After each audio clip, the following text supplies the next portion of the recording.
and welcome to today's live English lesson here on the AM Language YouTube channel. Make sure you like and subscribe to the channel as well, and like and share the video. It is a Thursday afternoon, and today we are looking at the differences in language between native and non-native speakers. As always, make sure you follow us. Follow the live chat. That's where the action happens. And if you would like to have lessons, English lessons, click on the links below. Go to our website. Find out how you can have English in Malta at the moment.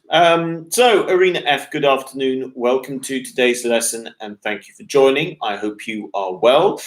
Privyet. And yes, if you are in Malta, you would be enjoying some lovely, lovely weather, hot weather. Which, I mean, in Malta, every day is great weather, to be honest. It's just really, really hot. Now, I am not in Malta, as you can see. No, I'm in a cold country, which is why I am not enjoying hot sunshine and the sea. Although it's now coming to September, so in September you can expect the weather to change in Malta. You won't have every day.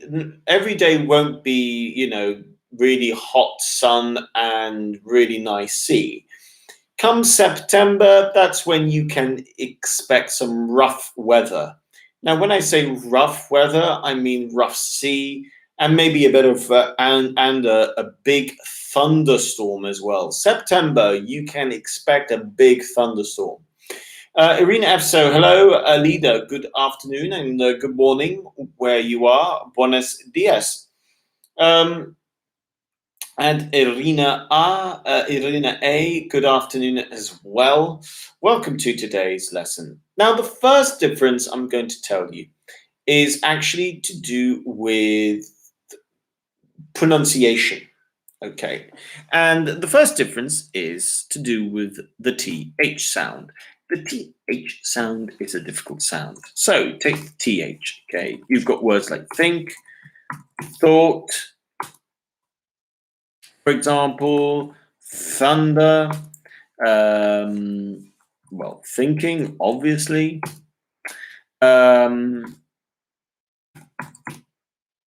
Through, okay? You've got this. Now, native speakers. And the differences between native and non-native. Native speakers, a lot of native speakers will say th. So they're going to say the proper TH. Th. Think, thought, thunder, think, through. Okay? That's how a native speaker will say. So a native will say the TH. That is, if they are from many parts of England and America. Now, some native speakers, let's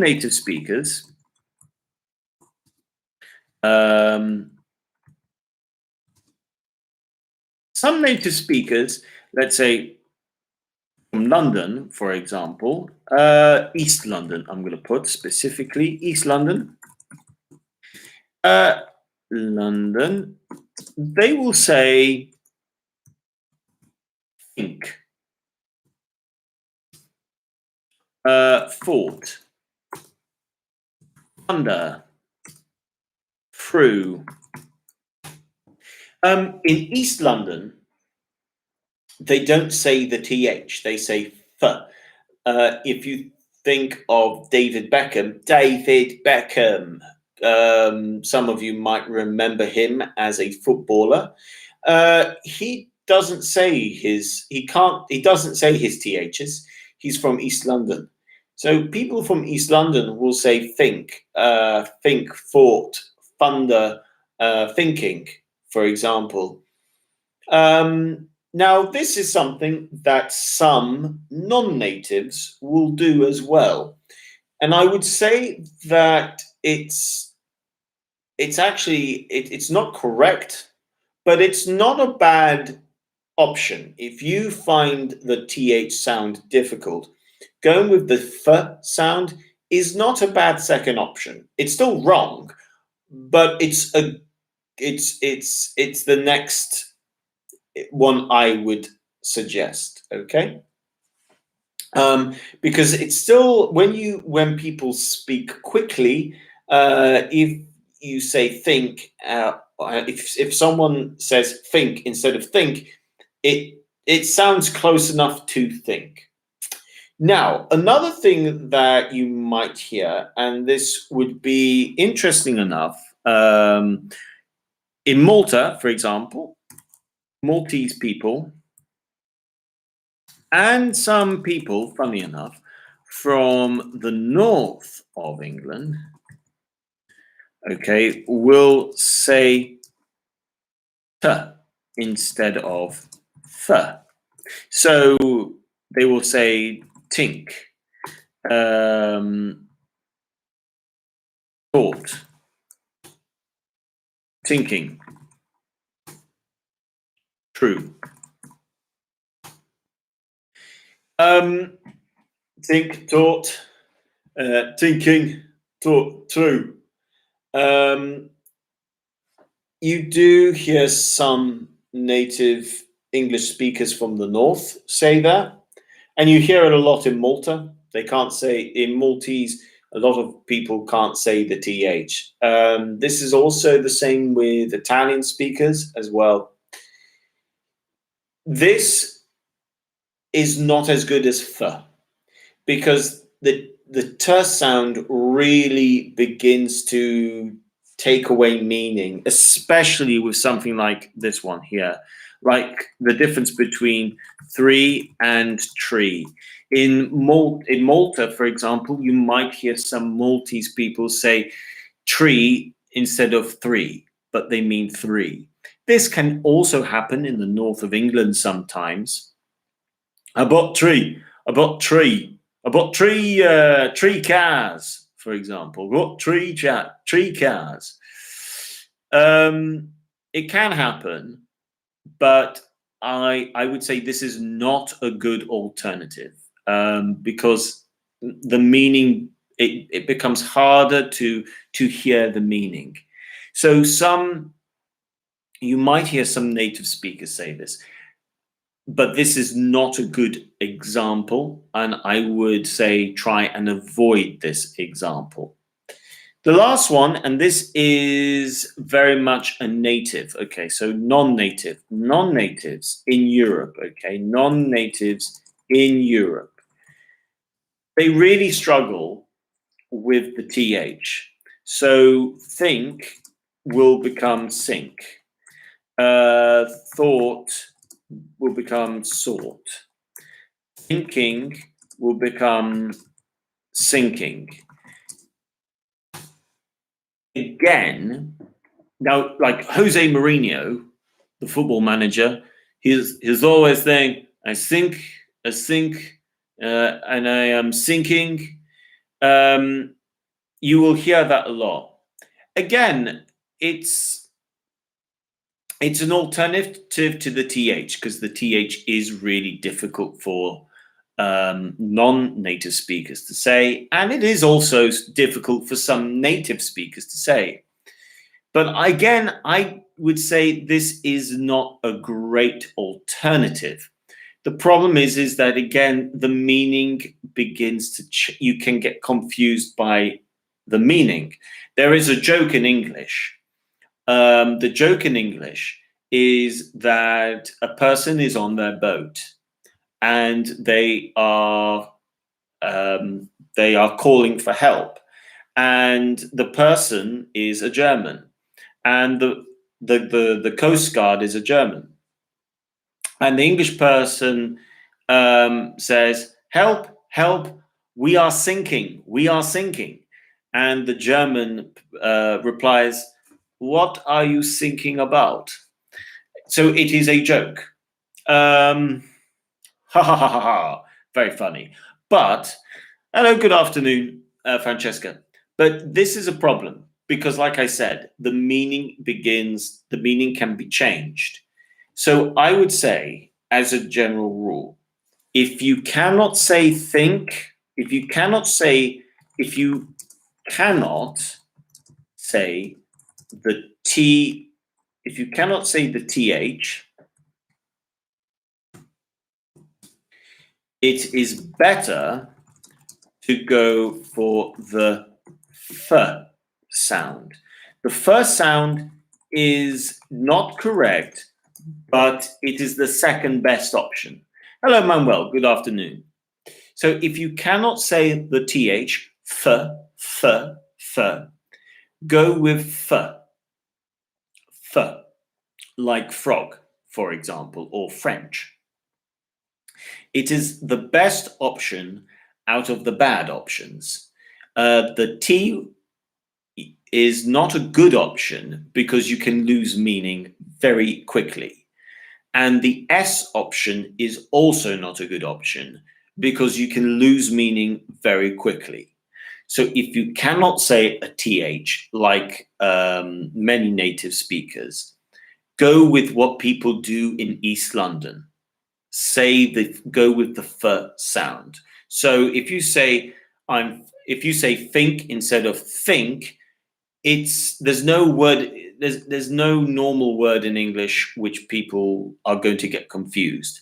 Think has a real meaning, but think, no. So you can say, if you say think instead of think, that's going to be fine. If you say free, I mean, again, though, you've got these problems. You're going to have these problems. Like, for instance, you have a similar problem with three. So if you say three, it's just like with three. If you say three and then you go with tree, that obviously has a different meaning. If you say instead of three, you say free, that also has a different meaning. So it's, like I said, it's still not the best option. It's not as good as the actual TH sound. But if you find the TH really difficult to say, go with the F, which is the second best option. The T is maybe the third best option, but the worst option is the S, because sink has an actual meaning. Sort has an actual meaning. Sinking has an actual meaning as well. And therefore, a lot of meaning can be lost. So, yeah, I would say think about that. Think about how you're going to say it. But like I said, non-native speakers, if you are going to, so in summary, native speakers say TH. Non-native speakers find the TH very difficult. If you can't say the TH, go with the F sound. It's the best option out of the wrong options. Okay, so that's the first difference. The second difference is this. Okay.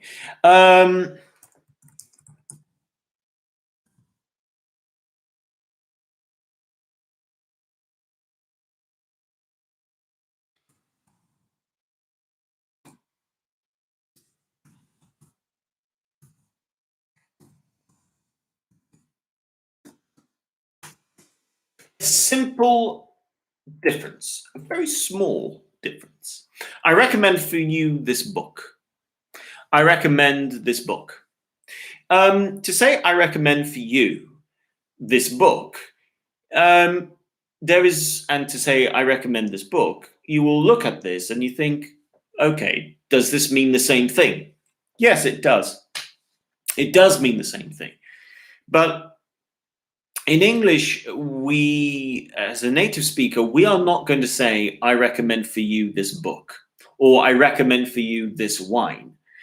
If you are talking to someone and you're in conversation and you make a recommendation, it's very clear you are recommending something that is specifically for them.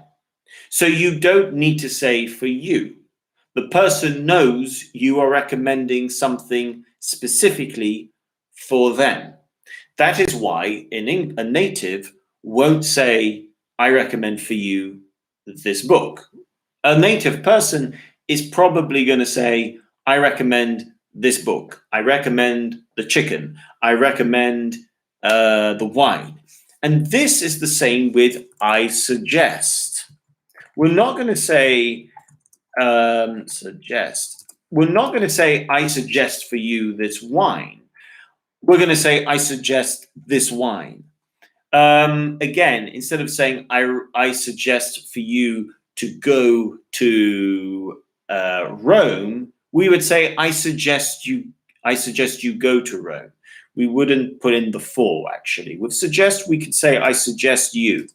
That's actually one difference. I reckon, and you can do that as well, actually. But actually, when I think about it, you can say this: I recommend you go to Madrid. You can say that you go to Madrid. I recommend the alternative. I recommend going to Madrid. So you can see that the verb is going to make a slight difference. I recommend you. So you can see there, and it's the same with suggest. I suggest going to Madrid. I suggest you go to Madrid. You can see that in both of these, the native is not going to put in the preposition for. That is the big difference. Now, a non-native speaker might say, I recommend for you going to Madrid. The meaning is not lost. The meaning is very clear. It's just not correct. It's not correct in terms of the grammar of it, because you're putting a preposition in when you don't need a preposition. And second of all, it's also not how a native would also speak. So that's another example. Okay, and I recommend that. I recommend having a look at that sort of small difference. It's also to do with the preposition. Now I'm going to give you another one, and it's actually something that annoys me. Okay.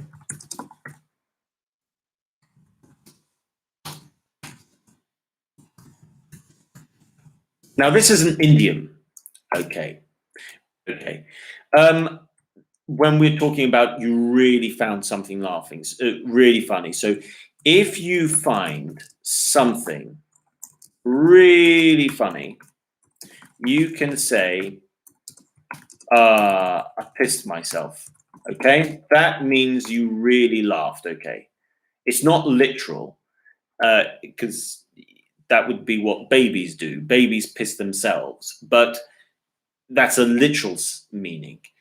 As an idiom, it means you found something really, really funny. So you pissed yourself because you really found it funny. Non-native speakers sometimes say, I pissed under me. This is wrong. This is not the correct idiom. So this is another change. What you will sometimes find is how people try to use idioms. And this is because of idioms in our own language. You will often find that you sometimes ask, can you say this in English? We can say this in Spanish. Or you can say this in Portuguese. We can say this in Russian. Can you say this in English? With idioms, this is a big question, because a lot of idioms do not translate into other languages. You can change the idiom. So you probably will find an idiom in another language that you can use that talks about the same idiom in your own language. Not all the time. There are some idioms that are very unique to a language. But this is another example. So, what I would say is when you learn idioms, make sure you learn the idiom in the context of how a native would use the idiom.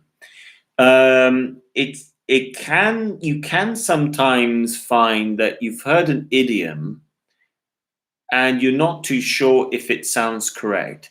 Um, for instance, we've got this is another one. Okay, I killed two birds with one stone. This means I did two jobs at the same time.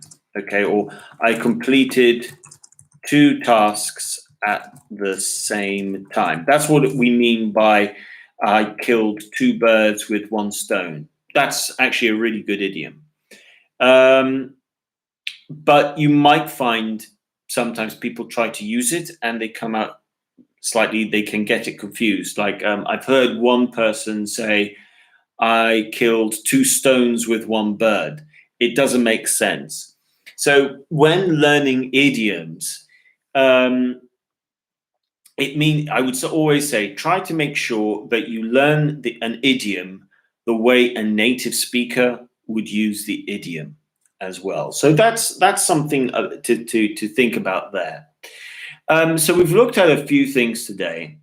The last thing I'm going to tell you is this, and it's actually a little bit unique.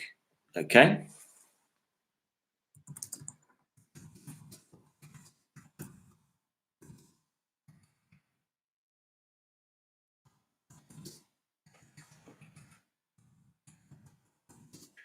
I found it very interesting. Now, you might be looking at this and you think to yourself, native speakers say this. Yes, natives do, and non-native speakers do as well.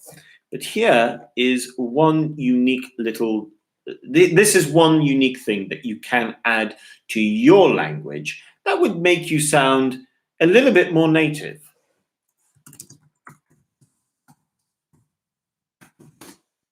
I found it most interesting. Yes, native speakers, such as myself, won't always use very. They might choose to use most. Now, you won't learn this. It's unlikely you will learn this um, if you go through language schools. It's something you probably won't come across. You won't come across this at upper intermediate. Well, it's very unlikely you'll come across it at upper intermediate. You might not even learn that at an advanced level. This is because it's very unique to, it's very British English, I suppose. But not only that, it's not international English. It's quite unique, and it's quite unique to native speakers as well. And not every native speaker would use it. But this is something you can do. I found it most interesting. You would use this with an adjective. I found it most distressing. I found it most upsetting. I found it most uncomfortable. It simply means very. But it's a really small little change that actually it does show all of a sudden a very good knowledge of how a native speaker might speak. Now, I personally do use most instead of very, and it's a good alternative. Of course, you've got really as well, and you've got some other adverbs that you can use. But if you like, I do suggest add most to your vocabulary when wanting to talk about when using adjectives. I would say usually we would use most with an adjective when we're talking about topics and how we feel about something. So I found the bed most uncomfortable. I found the dinner most delightful. I found the film most intriguing, for example. It's very British English, but it's very native. Well, it's rather. Here's another one actually. It's rather native actually. It's rather difficult. It's rather expensive. Okay. Now this rather is another one, and it simply means fairly or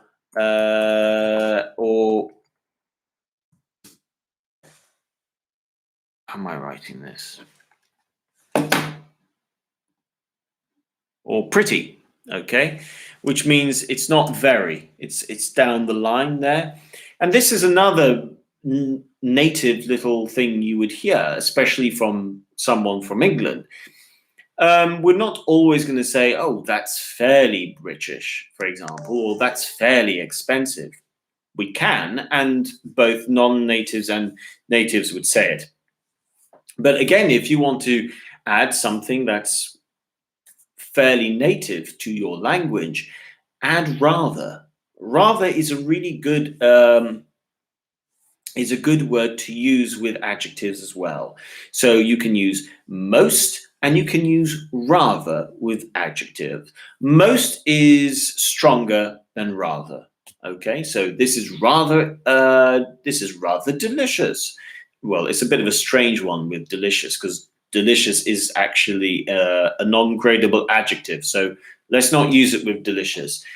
We could say this is rather unique, or you can say this is most unique. This is rather long.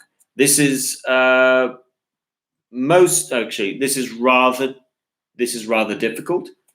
This is most difficult. Now we're not going to use most with every adjective. There's some adjectives we're not going to use it with. Like I'm not going to say this is most long.